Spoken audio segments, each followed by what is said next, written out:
popular tool for fighting binge eating is something called intuitive eating, where you eat according to your body's cues instead of things like restricting calories or eating smaller portions or anything like that. But does it actually work? Today I'm going over scientific studies on how intuitive eating affects binge eating as well as your weight. Hey there, I'm Mish, and I am a full-time research scientist with my PhD, and by day I conduct and publish studies of my own, whereas by night I share the results of other studies here to help you reach your weight loss, fitness, health, and nutrition goals. And as a quick reminder, I'm doing a little initiative where once we hit 50 patrons over on Patreon, I'll start doing Q&A videos to answer your questions. So if you're interested in getting involved in that, then head on over to the Patreon, which is linked in the description below. Before I get into the data, I first want to give some very clear definitions to make sure we are all on the same page in terms of what intuitive eating is. So the original definition and the scientific definition that is still used is eating according to your physiological hunger cues, so hunger and satiety or fullness. But I feel like there's been a trend in recent years where people have kind of co-opted the term intuitive eating to mean embrace weight gain, health at every size, you should never try to lose weight. So I am not in that latter camp, but today I'm talking about the scientific version of intuitive eating, which is also often referred to as appetite awareness training, where you eat according to hunger and fullness, so internal cues, rather than according to external cues, which are things like food sounds good or smells good or looks good, or other people are eating near you, or it's an arbitrary time of day like lunchtime, and therefore you eat because it's lunchtime. Or if you eat in response to emotions or to decrease stress. These are all examples of external cues that can prompt people to eat in a way that causes weight gain and often binge eating behavior. I used to actually mostly talk about intuitive eating here on my channel, so a lot of my old videos cover some more specific nuances about intuitive eating. But one pretty common response I see out there is, well, there's no way intuitive eating works. People will just gain weight, especially me, people will say. I would just overeat and gain weight forever if I just ate whatever I want whenever I wanted. So today I thought I would make a video that goes over studies directly looking at this claim of whether intuitive eating will cause weight gain, especially in the people who are most likely to gain weight as a result of eating whatever whenever, which are people who struggle with binge eating or emotional eating.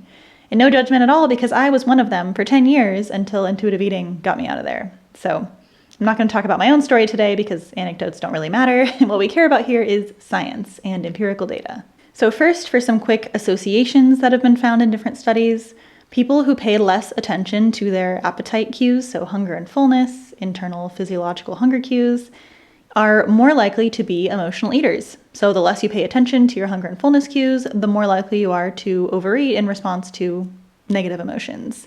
And another study found that people who do more intuitive eating are at a lower BMI on average.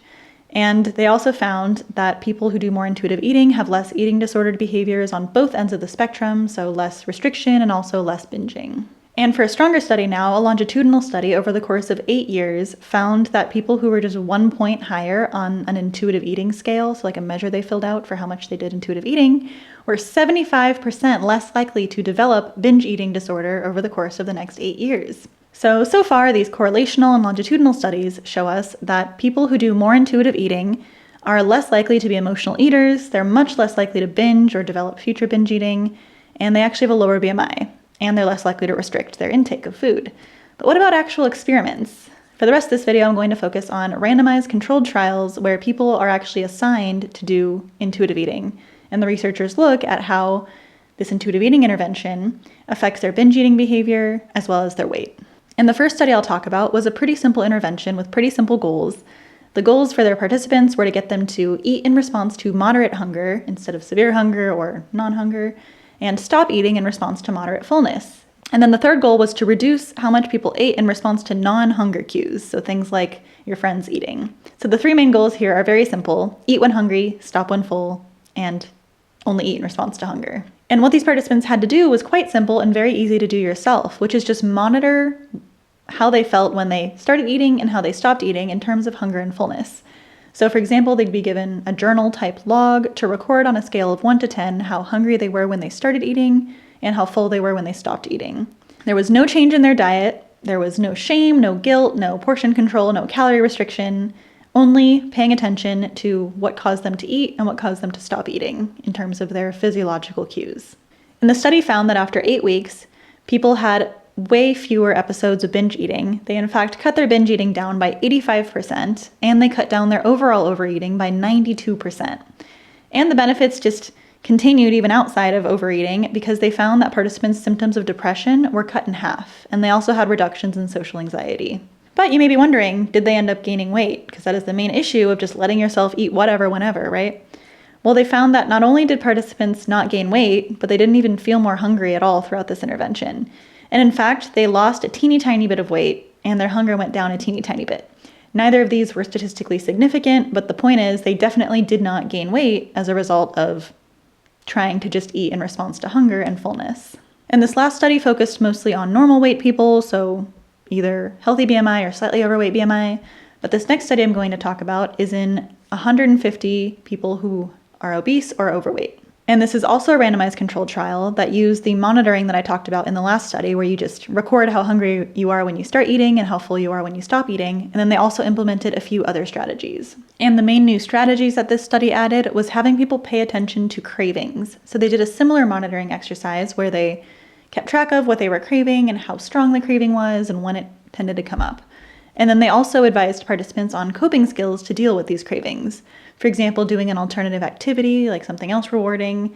In my own life, I picked up knitting, and that helped a lot. Like for those night cravings, keeps your hand busy and whatnot.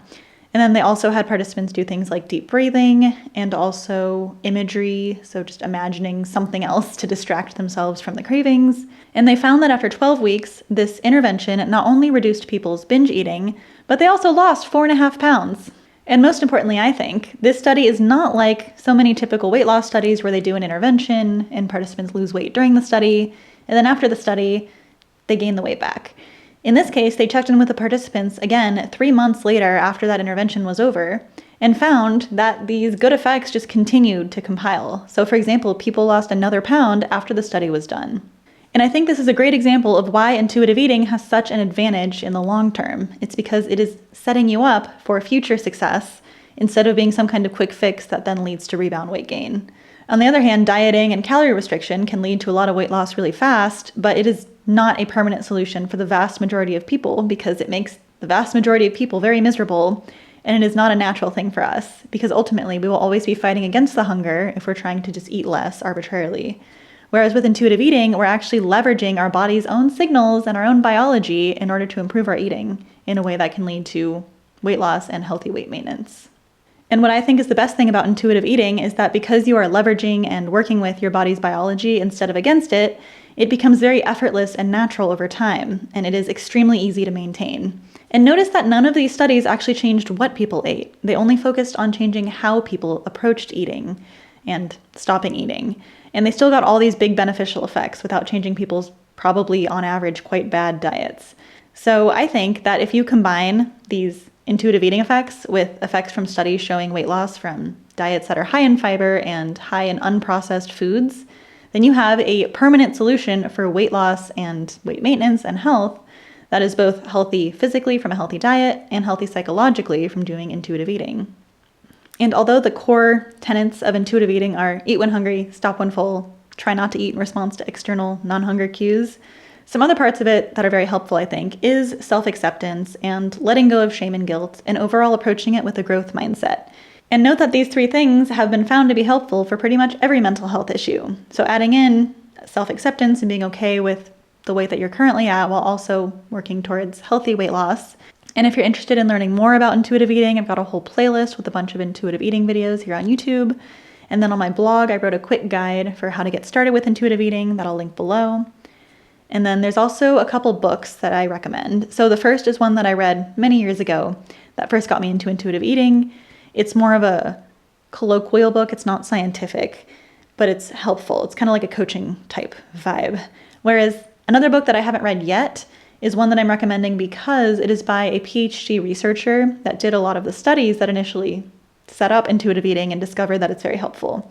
And it's a workbook, so it's more like a more structured therapy type book that can really get you into it, is what I've read based on the reviews. And I've linked all those resources below in the description. And speaking of self-acceptance, I wanted to give a little thank you for your encouragement to go no makeup in my YouTube videos, because I don't wear makeup in daily life anymore. But I felt like I'm just supposed to on YouTube videos because that's just what you do. But I don't enjoy it anymore, so I just stopped. So thank you.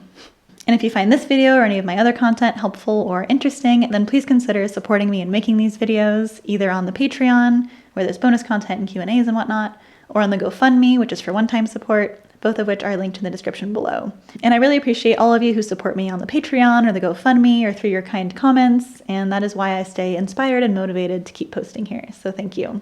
If you like this video, please like it and share it so that other people can get this information on how effective intuitive eating can be for binge eating and for weight loss. And if you haven't already, be sure to hit the subscribe button and the notification bell below to stay up to date on all this science. Thank you so much for watching, and I will see you next time.